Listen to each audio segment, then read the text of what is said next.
Suppose you're a saxophone player and you're playing along with a piano player, and he doesn't know that you're going to use that reharm. It doesn't matter. You're going to outline the chord, use it as a reharm, use it as part of your solo, and it'll sound just fine. So I'm just going to go F. I'm going to demonstrate it first, and we'll talk about it later.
Hey everyone, Tony Winston here for Jazz Piano College, and welcome back to my channel. It's been a little while. I'm going to go over Reharm technology, and I've got a sheet here that you can print out down there in the description. You know, just hit the button and there it is. And I'm going to go over each one of these things and show you how you can reharmonize some jazz standards using these techniques. And almost all good reharmonizations are built on these basic principles or a combination of these ideas. There are some other ideas that I'm not going to get into in this video, like moving the roots around in minor thirds or major thirds, and a thing called constant structure. And there's probably some other ideas too that I'm not aware of, but let's get right into it. First of all, we've got to define dominant motion, and anytime you have a dominant chord, and that of course is a major chord with a flat 7, it wants to move, the root wants to move down a fifth, all right? And it can move to a minor chord as well, or it even can move to another dominant 7th chord. Really, any dominant 7th chord can be referred to as a 5 chord. Now, if you're in the key of C, you know, the 5 chord that's really the 5 chord is the G7th. If you happen to play a D7th while you're in that key, you can call that a 5 chord also, and a 5 chord wants to move to its 1. All right, so down a perfect 5th or up a perfect 4th. And very typically, if you're in the key of C, it will be a 5 going to another 5, like a G7th, and that's the real 5 chord, which moves to C. And if you wanted to keep going to F, you might actually play a C7th here. So we had, you know, this is what you call a 5 of a 5. It's a dominant chord moving to another dominant chord, moving to another dominant chord, and hopefully it'll resolve at some point to a major or a minor chord. Okay, down to number C. We should say letter C. Any dominant chord can be preceded by its relative minor chord, 2 minor chord. So in a typical 2-5-1, you know, you have a G chord. It's typically preceded by its 2, which would be down a 4th or up a 5th. So it moves the same way. You have the 2 chord moves down a fifth. We don't call that dominant motion because this is not a dominant chord. This is a minor chord. But it's still moving in that direction, and this is what we mean by it's relative to. The 5 chord, you'll find the relative to just down 4 notes, and then you go to the 5 and then to the 1. Now, there's some great songs to demonstrate this on, such as All of Me. All right, so now here is a 5 chord. It's not the 5 chord in the key of C, but because it's a dominant 7th chord, we can call it a 5 chord, and we look for its 2 down 4 notes, a perfect 4th down. And so instead of this chord, I'm going to go to the B minor first, and then go to the E.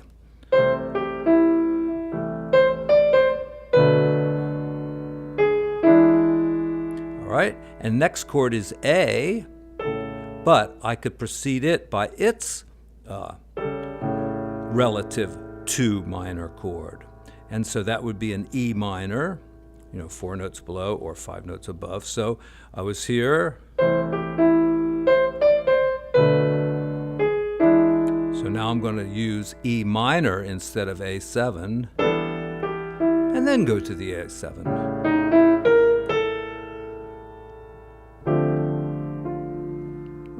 Another song that has a lot of dominant chords, Prelude to a Kiss. We've got D7, G7, C7, and resolving to F7. And that, of course, is dominant motion. Da, da, da. So let me start on the D7. And instead of going to G, I'll put a D minor, because that's the 2 of G.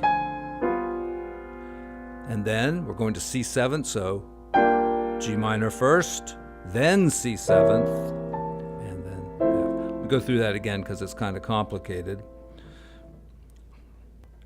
D7, the 2, which precedes G,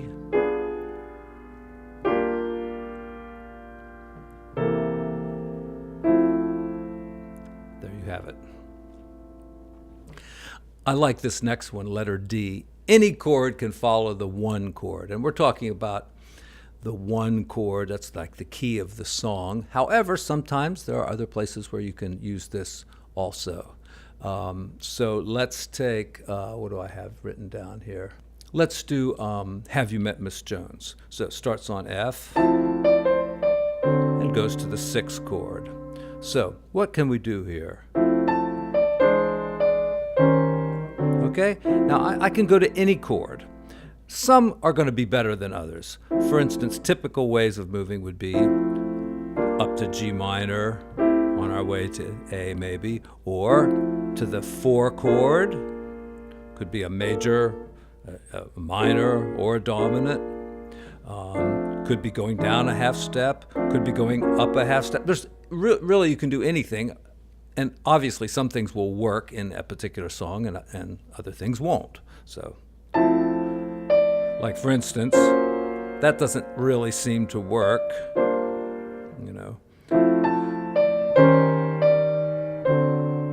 Okay, that worked.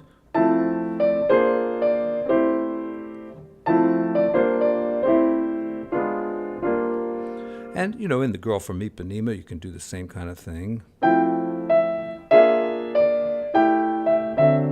Instead of just F.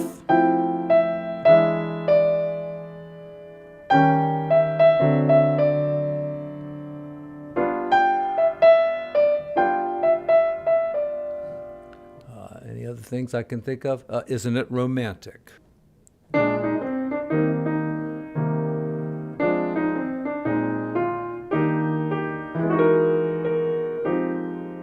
All right, so there I went from E flat to an E major 7th. And, it's a kind of a pleasant tonality. Works pretty well. So anyway, you can do a lot of experimentation on that particular technique. You can certainly try a lot of things and see what works. Usually you're trying to lead, though, to the next important chord in the progression. Any 5 chord can be substituted by another 5 chord, a tritone away. This is what we call tritone substitution, and it's just substituting one dominant chord for another dominant chord. And what do I got here? Well, in Ipanema, the chart goes.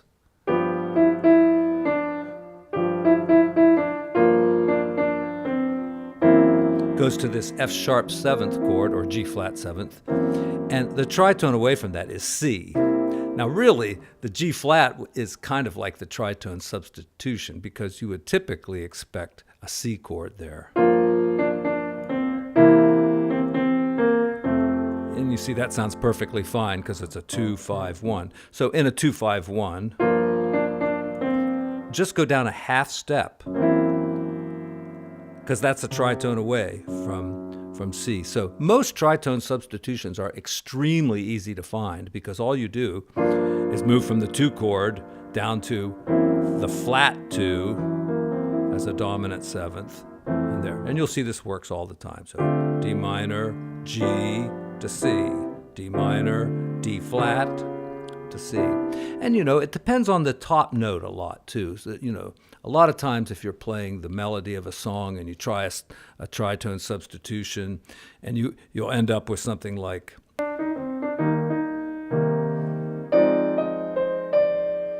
okay, here's a good example. Isn't it romantic? Here's the 2 and the 5. All right, it's kind of a suspended 5, but now, so if you go to E7 here, it just doesn't sound right because the melody is clashing with it. Any flat 7 dominant chord may be substituted for the 4 minor. Okay, so if we're in the key of C, the 4 minor is an F minor, and we could substitute B flat 7th for it, okay? So instead of up here a 4th, it's down to this one. And notice that if you played the minor and then went there, they're similar chords and they sound good together. I Got It Bad.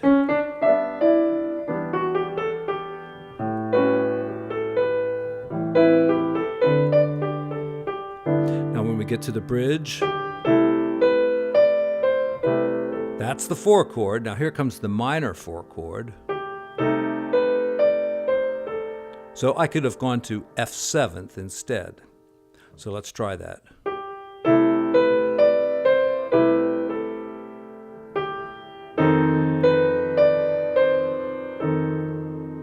And you'll notice on the chart there, that is where that chord goes. Let's try it in Isn't It Romantic? Oh yeah, here in the end.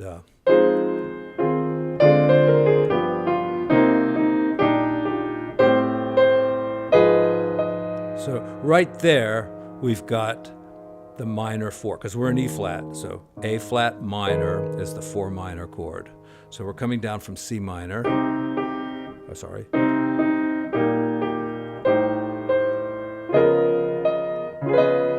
Right, so instead of A flat minor, I took the chord it normally goes to, which is like a D flat 7th, and that is the flat 7. Here's our root, right? So the 7th, that's the flat 7th, and we have a dominant chord there instead of the minor on the 4. Let's do it one more time.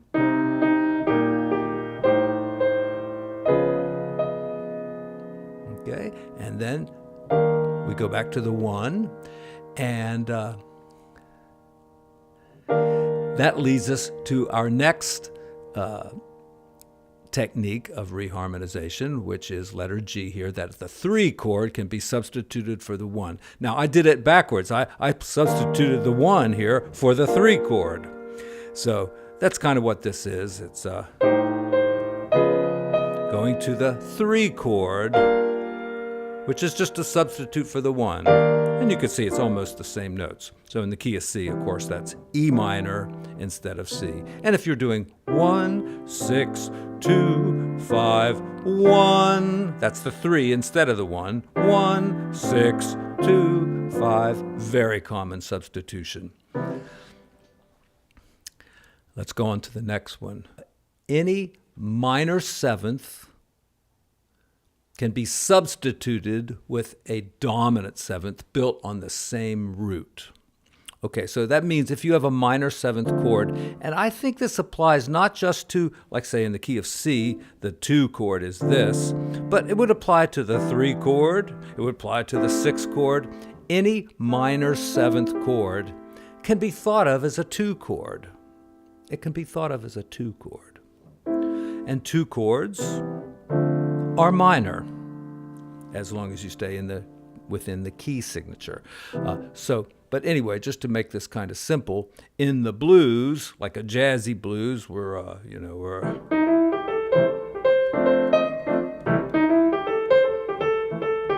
go to the F.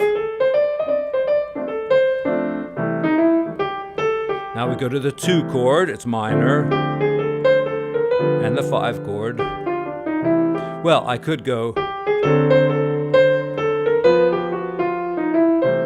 make that 2 chord a dominant chord. So I'm just changing it from a minor seventh to a dominant seventh. And that's what all that rule says, is that anytime you have a minor seventh chord, try using a dominant seventh.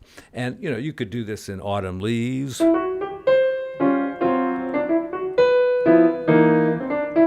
don't think that's a good example of it, but I do have a song, I Should Care. Let me bring that up quickly.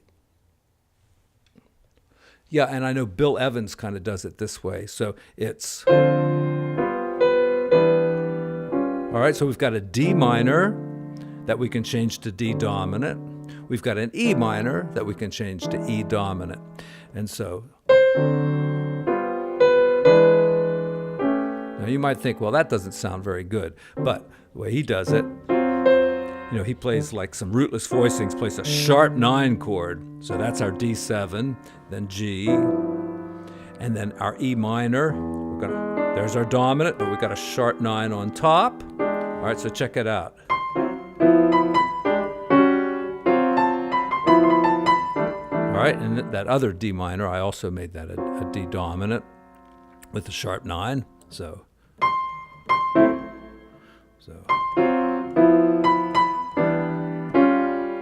Let me do it again.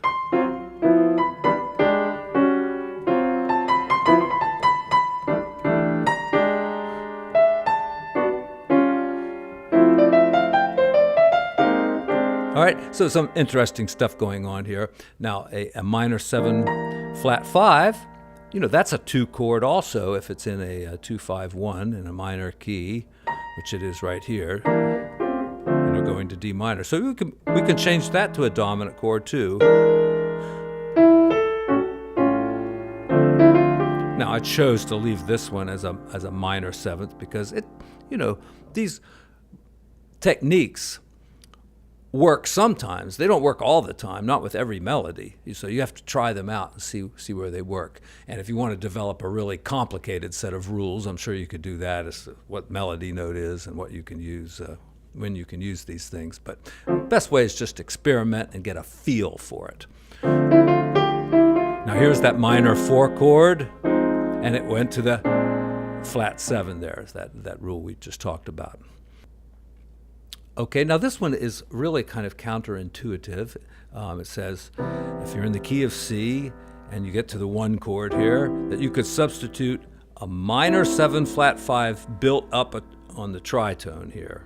Okay, it's the flat 5 right there. And it's a minor 7 flat 5 chord. Well, we see it has these 2 notes from the C major, and maybe the 6th as well, but the F sharp, how could that possibly work? Well, it does, and I'll show you how it works. So I'm going to do Over the Rainbow, and then when I get back to the 1 chord, instead of that, I'm going to play tritone away, A minor 7 flat 5. So.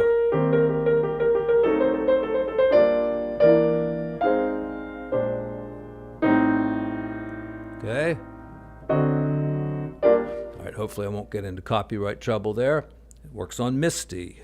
All right, so.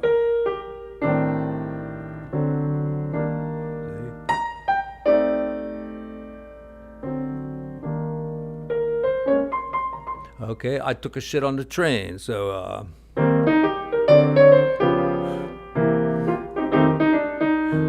right, and then, you know, so it goes to this part. All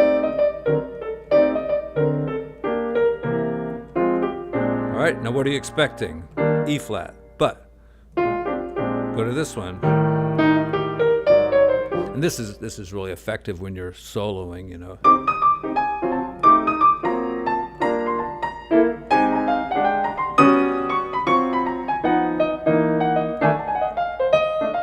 All right, so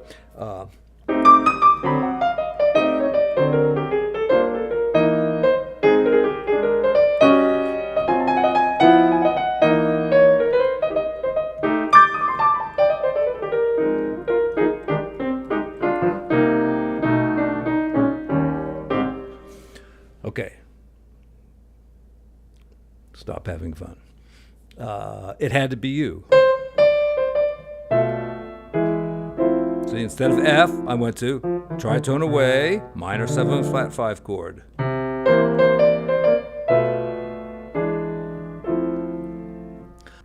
Let me get down to this big chart here that has all these ways of resolving 2-5-1. So pretty typical. First one you would expect. This one is the tritone substitution. The next one seems kind of odd, but it works in two great places, okay? It works like if you're doing satin doll, right? And you see this in a lot of charts anyway. It's not just a reharm, but A flat minor to D flat 7 goes to C. Another place this works is in my romance.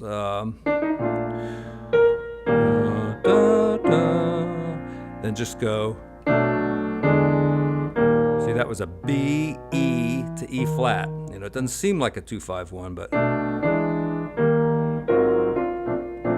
that's another spot. And a great place is in the blues.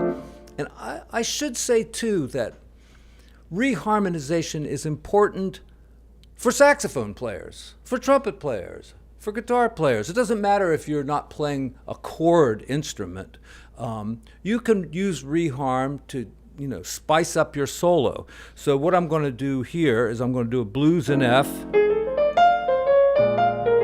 and I want to get to B flat. So how am I going to get to B flat? You know, I could go, you know, a typical 2-5-1. You know, I'm on F and get to B flat that way.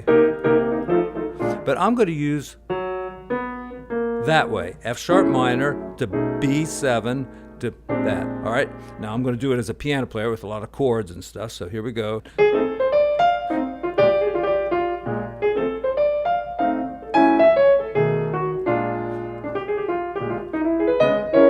And I did it to get back to F too. I went, okay. Now, suppose you're a saxophone player and you're playing along with a piano player, and he doesn't know that you're going to use that reharm. It doesn't matter. You're going to outline the chord, use it as a reharm, use it as part of your solo, and it'll sound just fine. So I'm just going to go F, and then I'm going to get to B flat. And I'm not going to do anything fancy, but my solo here is going to use that reharm. So let's try it.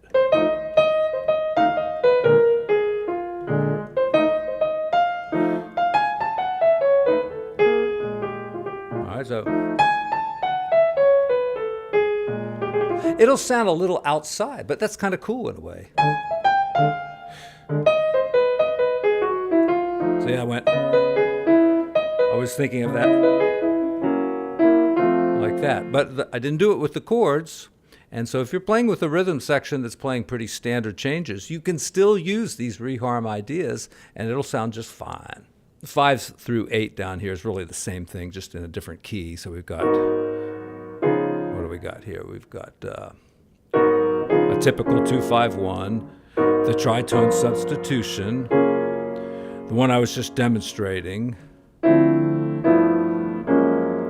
and then, the tritone substitution of that one. So, oh yeah. In a 2-5-1, instead of the 5, you can do, a half step below and then go in. I got that from Peter Martin, but I think the reason it works is because it's kind of like the 5 chord, like a augmented chord. So even though it doesn't have the G in there,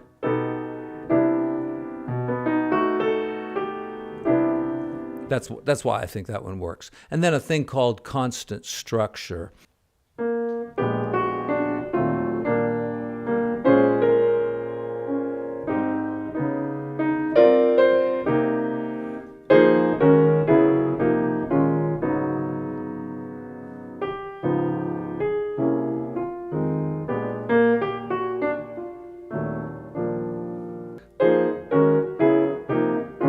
So I'm using the exact same chord. And you can pick any chord to use, maybe like